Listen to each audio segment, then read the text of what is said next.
The 32nd President of the United States has interrupted his busy day at the White House to lay the cornerstone of the memorial to the 3rd President of the United States. This is Carlton Smith speaking to you from the foundation of the Thomas Jefferson Memorial at the Tidal Basin in Washington. The President and his party arrived just a few minutes ago. He stands now before the microphones for his address, after which he will wield the small silver trowel used by George Washington in laying the cornerstone of the Capitol building.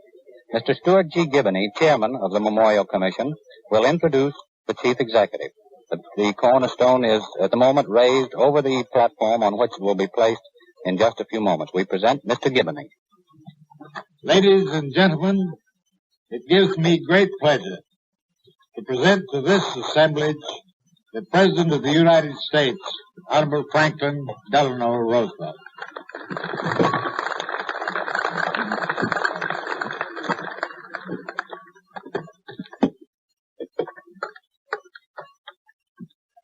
Mr. Giboney, gentlemen of the Commission,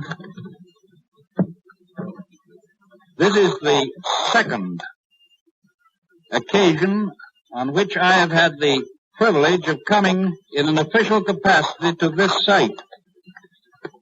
And I hope that by January in 1941 I shall be able to come to the final dedication of the memorial itself.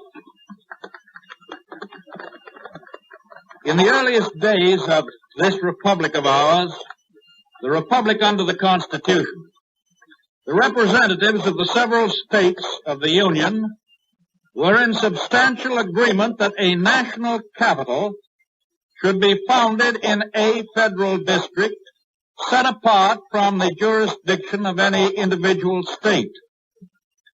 That purpose was in a true sense a symbol of a realization of national unity.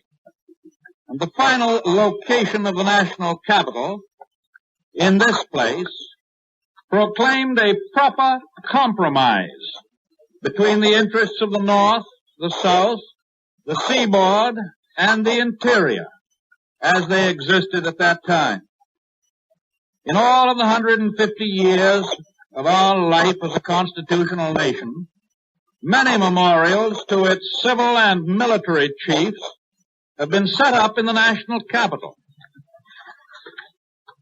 But it has been reserved to two of those leaders to receive special tribute in the nation's capital by the erection of national shrines, perpetuating their memories over and above the appreciation and the regard tendered to other great citizens of the Republic. And today we lay the cornerstone of a third great shrine, adding the name of Thomas Jefferson to the names of George Washington and Abraham Lincoln. I have spoken of the national character of the District of Columbia itself, a capital that represents today the vitality not of 13 Atlantic seaboard states, but of 48 states that encompass the whole width of the continent. This vitality envisages many, many-sided interests, and it is therefore fitting that among hundreds of monuments to famous Americans, the three great shrines are dedicated to men of many-sided qualities. Washington represented abilities recognized in every part of the young nation, and indeed in every part of the civilized world of his day. For he was not only a great military leader, not only a great moderator in bringing together discordant elements in the formation of a constitutional nation, not only a great executive of that nation in its troublesome early years, but also a man of vision and accomplishments in private civil fields, talented engineer and surveyor, planner of highways and canals, patron of husbandry, friend of scientists, and fellow of political thinkers.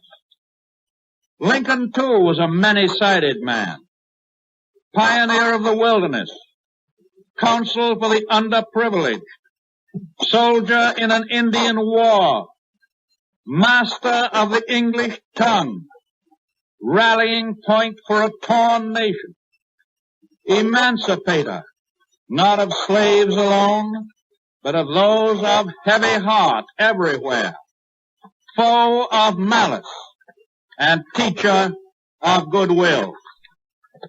To those we add today another American of many parts, not Jefferson, the founder of a party, but the Jefferson whose influence is felt today in many of the current activities of mankind.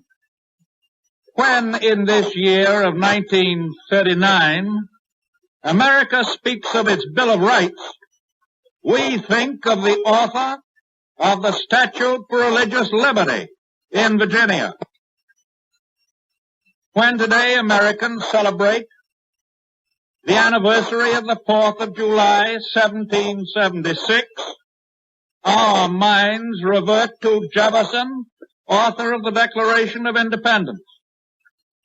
And when each spring we take part in commencement exercises of schools and universities, we think back to the days of Jefferson, founder of the University of Virginia. When we think of his older contemporary, Benjamin Franklin, as the experimenter in physics and the sciences, we remember that Jefferson was an inventor of numerous small devices to make human life simpler and happier, and that he too experimented in the biology of livestock and of agriculture. In the current era of the erection of noble buildings in all parts of the country, we recognize the enormous influence of Jefferson in the American application of classic art to homes and public buildings, an influence that makes itself felt today in the selection of the design for this very shrine for which we are laying the cornerstone. But it was in the field of political philosophy that Jefferson's significance is transcendent. He lived as we live, in the midst of a struggle between rule by the self-chosen individual or the self-appointed few, and on the other hand, rule by the franchise and the approval of the many. He believed, as we do, that the average opinion of mankind is in the long run superior to the dictates of the self-chosen.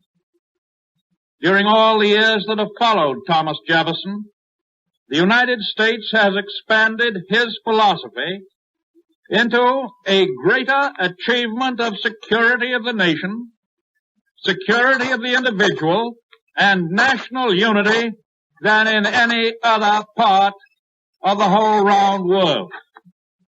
It may be that the conflict between two forms of philosophy will continue for centuries to come.